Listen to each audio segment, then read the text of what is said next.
Health টিপসে আপনাদের সবাইকে স্বাগতম জানাচ্ছি। আমাদের আজকের আলোচনার বিষয়, আপনি কি ধূমপায়ী? ফুসফুস পরিষ্কার করার উপায়গুলি জেনে নিন। পৃথিবীতে এমন অনেক মানুষ আছে যারা কখনোই ধূমপান করেন না, কিন্তু তারপরেও তাদের ফুসফুসে সমস্যা থাকে।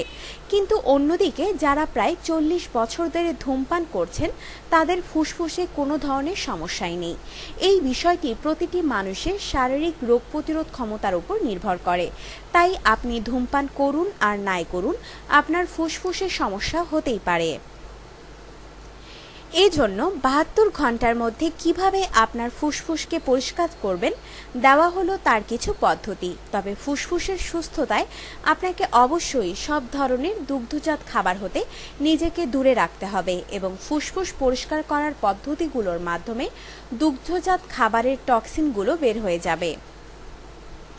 রাতে ঘুমানোর আগে আপনি 1 কাপ হার্বাল চা পান করুন। এই চা পানের মাধ্যমে আপনার দেহ থেকে সমস্ত টক্সিন বের হয়ে যাবে, যা দেহের জন্য ক্ষতিকর। এই পদ্ধতি মেনে চলার সময় এমন কোনো কাজ করা যাবে না যা ফুসফুসের ওপরে চাপ প্রয়োগ করে। সকালে নাস্তা করার আগে 300 মিলিলিটার পানির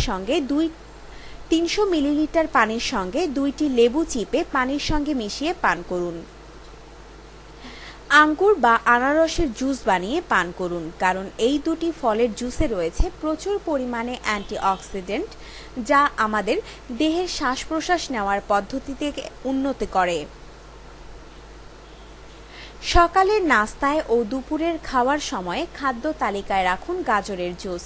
গাজরের জুস দেহের রক্তে ক্ষারের পরিমাণ বৃদ্ধি করে।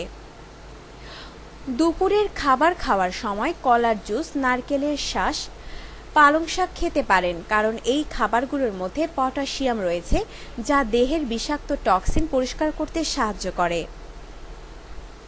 আপনার জীবনকে আনন্দময় করে তুলতে এবং বিভিন্ন স্বাস্থ্য টিপস ও পরামর্শ পেতে আমাদের চ্যানেল সাবস্ক্রাইব, লাইক ও শেয়ার করবেন। ধন্যবাদ।